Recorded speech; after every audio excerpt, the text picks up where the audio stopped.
દેશમાં હવે લોકસભાની ચૂંટણી નજીક આવી રહી છે। જો કે ઇલેક્શન કમિશન દ્વારા કોઈ સત્તાવાર જાહેરાત નથી થઈ, પરંતુ તેના અણસાર મળી રહ્યા છે કે હવે એપ્રિલ મહિના સુધીમાં લોકસભાની ચૂંટણી લડાવવાની છે, જેને લઈને જે રાજકારણી પ્રયોગશાળા માનવામાં આવે છે ગુજરાત, તેમાં તમામ રાજકીય પાર્ટીઓએ તડામાર તૈયારીઓ આદરી દીધી છે। અને ખાસ કરીને ભારતીય જનતા પાર્ટી દ્વારા આ વખતે 26 સીટો જીતવા અને 5 લાખની લીડથી જીતવા માટે હવે કમર કસી લેવામાં આવી છે। વડાપ્રધાન નરેન્દ્ર મોદીના પ્રવાસ બાદ અચાનક જ ભારતીય જનતા પાર્ટી એક્શન મોડમાં જોવા મળી રહી છે। સમગ્ર જે ગુજરાતભરમાં છે ત્યારે સેન્સ પ્રક્રિયા ઉમેદવારોની પસંદગી લઈને યોજાઈ હતી, ને ત્યારે અમદાવાદમાં પણ આ સેન્સ પ્રક્રિયા યોજવામાં આવી હતી, જેમાં અમદાવાદ પૂર્વ અને પશ્ચિમ બેઠકને લઈને 20 જેટલા ઉમેદવારોએ પોતાની દાવેદારી નોંધાવી છે। હવે જોવાનું રહ્યું કે ભારતીય જનતા પાર્ટી કયા ઉમેદવાર ઉપર કળશ ઢોળે છે। પહેલાં તો કોણ કોણ આ ઉમેદવારો છે, કોણે કોણે આ દાવેદારી છે ભારતીય જનતા પાર્ટી માટે નોંધાવી છે, વાત કરીશું આ વિડીયોમાં।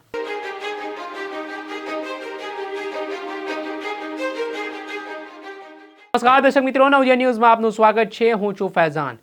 26 લોકસભા સીટનું લક્ષ્યાંક છે, 5 લાખથી વધુની લીડ છે, એટલે CR પાટીલે જે કાર્યકર્તાઓ અને ઉમેદવારોને વચન તેમની પાસેથી માંગ્યું છે જીતવાનું, તેને લઈને હવે તમામ ઉમેદવારોની ચિંતાનો પણ વિષય છે। સ્વાભાવિક છે ભારતીય જનતા પાર્ટીમાંથી ટિકિટ મળે અને કોણ ના લડે એવું શક્ય છે ખરા, પણ 5 લાખની લીડનો જે ટાર્ગેટ આપવામાં આવ્યું છે તેના કારણે તમામ ઉમેદવારોની સ્વાભાવિક છે ચિંતા પણ વધી છે। તેને લઈને ખાસ કરીને હવે આ વખતે જે ઇન્ડિયા એલાયન્સે ચૂંટણી લડાવવાની છે તેના કારણે પણ હવે ભારતીય જનતા પાર્ટી માટે મોટા પડકારો પણ છે। અમદાવાદ પૂર્વ અને પશ્ચિમની વાત કરવામાં આવે તો અત્યારે હાલના અમદાવાદ પૂર્વના જે સાંસદ છે હસમુખ પટેલ અને અમદાવાદ પશ્ચિમના જે સાંસદ છે ડૉક્ટર કિરીટ સોલંકી, તેમના દ્વારા પણ આ સેન્સ પ્રક્રિયા છે તેમાં દાવેદારી નોંધાવવામાં આવી હતી। વાત કરવામાં આવે તો ભારતીય જનતા પાર્ટી દ્વારા આગામી 1-2 સપ્તાહની અંદર છે પોતાની પ્રથમ યાદી લોકસભાના ઉમેદવારોની જાહેર કરવામાં આવશે, તેમજ જે 60 વર્ષથી વધુના જે સાંસદો હાલમાં વર્તમાનમાં છે તેમને ટિકિટ કપાય તો નવાઈ નહીં તેવી પણ ચર્ચાઓ વર્તુળોમાં ચર્ચાઈ રહી છે। નવા ચહેરાઓને ટિકિટ આપવામાં આવશે તેવી પણ વાત છે ભારતીય જનતા પાર્ટીના સંગઠનોમાં ચાલી રહી છે। હવે ખાસ કરીને જે વાત કરવામાં આવે તો 2 લોકસભાની સીટો જે અમદાવાદમાં છે તેમાં કયા કયા ઉમેદવારે પોતાની દાવેદારી નોંધાવી છે, તો પહેલાં આપણે અમદાવાદ પશ્ચિમની વાત કરીએ તો અમદાવાદ પશ્ચિમ લોકસભામાંથી હાલના વર્તમાન જે સાંસદ છે ડૉક્ટર કિરીટ સોલંકી, અસારવાના જે ધારાસભ્ય છે દર્શનાબેન વાઘેલા, તેમજ જે જીતુ વાઘેલા પૂર્વ ધારાસભ્ય છે દાણી લીમડાના, તેમજ દિનેશ મકવાણા જે પૂર્વ ડેપ્યુટી મેયર છે અમદાવાદના, ડૉક્ટર કીર્તિ વડાલિયા પ્રદેશ, ડૉક્ટર શેલ, ગિરીશ પરમાર જે પૂર્વ મંત્રી રહી ચૂક્યા છે, નરેશ ચાવડા જે પૂર્વ પ્રદેશ મંત્રી SCમાં રહી ચૂક્યા છે, કિરીટ પરમાર જે પૂર્વ મેયર છે અમદાવાદના રહી ચૂક્યા છે, વિભૂતિ અમીન જે શહેર મંત્રી અમદાવાદ શહેરના હાલના છે, ભદ્રેશ મકવાણા જે શેડ્યુલ કાસ્ટના જે અમદાવાદ શહેર પ્રમુખ છે, હિતુ કનોડિયા જે ઈડનના પૂર્વ ધારાસભ્ય રહી ચૂક્યા છે, ગીતાબેન સોલંકી ઈસનપુર વોર્ડના કોર્પોરેટર હાલમાં છે, મણિભાઈ વાઘેલા જે પૂર્વ ધારાસભ્ય છે વડગામના રહી ચૂક્યા છે, અરવિંદભાઈ વેગડા ગુજરાતી લોક ગાયક કલાકાર, તેમજ પ્રદીપ પરમાર જે અસારવાના પૂર્વ ધારાસભ્ય અને પૂર્વ સામાજિક ન્યાય અધિકારીતા મંત્રી પણ રહી ચૂક્યા છે, હિતેશ પટેલ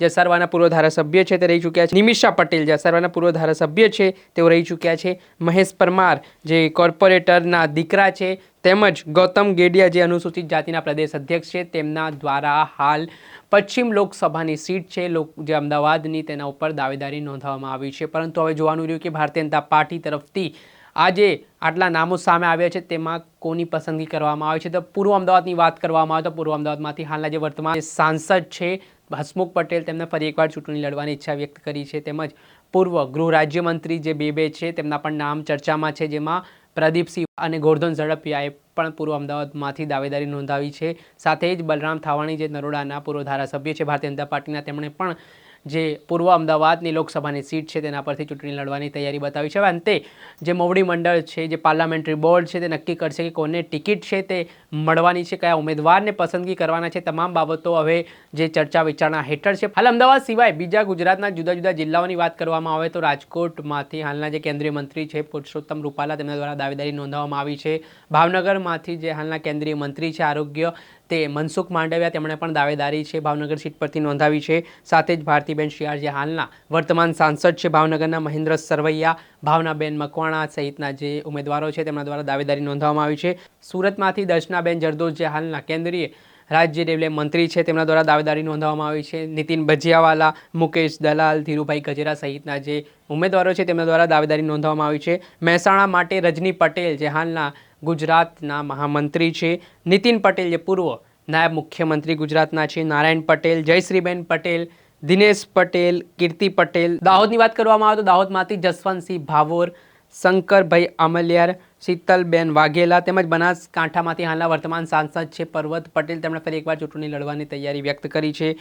હરિ ચૌધરી, અનિકેત ઠાકર જે પાલનપુરના ધારાસભ્ય છે, કીર્તિસિંહ વાઘેલા જે જિલ્લા પ્રમુખ છે, નવસારીમાંથી CR પાટીલ છે, તેમની સામે કોઈએ દાવેદારી નથી નોંધાવી, એટલે કે નવસારી બેઠક પરથી CR પાટીલ એકમાત્ર ઉમેદવાર માનવામાં આવી રહ્યા છે. સાથે જ ગાંધીનગરની જે સીટ છે તેમાં કેન્દ્રીય ગૃહમંત્રી અમિત શાહ છે, તેમણે દાવેદારી નોંધાવી છે. તેમની સામે કોઈએ પણ દાવેદારી નથી નોંધાવી, એટલે 2 સીટ ગુજરાતમાં કન્ફર્મ માનવામાં આવી રહી છે, જેમાં હાલના જે ભારતીય જનતા પાર્ટીના પ્રદેશ પ્રમુખ છે CR પાટીલ તેમની અને ગાંધીનગરમાંથી જે કેન્દ્રીય ગૃહમંત્રી અમિત શાહ છે તેમની સીટ હાલ કન્ફર્મ માનવામાં આવી રહી છે. બાકી જે અલગ અલગ જિલ્લાઓમાં જે સેન્સ પ્રક્રિયા લેવામાં આવી છે તેમાં જે દાવેદારો છે તેમના દ્વારા દાવેદારી નોંધવામાં આવી છે. હવે જોવાનું એ રહ્યું કે દાવેદારી નોંધાઈ ચૂક્યા બાદ વડાપ્રધાન નરેન્દ્ર મોદી અને કેન્દ્રીય ગૃહમંત્રી અમિત શાહ તરફથી જે છે મહત્વપૂર્ણ નિર્દેશો છે આવવાના છે. હવે કોને આ મહત્વપૂર્ણ બેઠકો ઉપર ટિકિટ મળવાની છે, કોનું ભવિષ્ય છે તે ચમકવાનું છે. અને આ ઇન્ડિયા એલાયન્સ જ્યારે સામે વિપક્ષી પાર્ટીઓનું ગઠબંધન છે તો ભારતીય જનતા પાર્ટી છે, આ ગઠબંધનને કેવી રીતે ટેકલ કરશે, કેટલા પડકારો છે,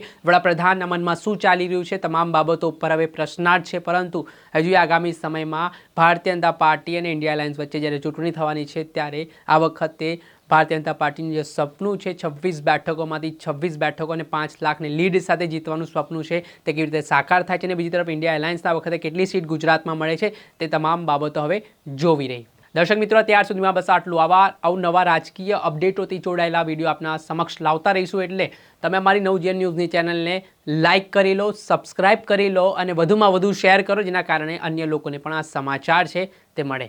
નમસ્કાર.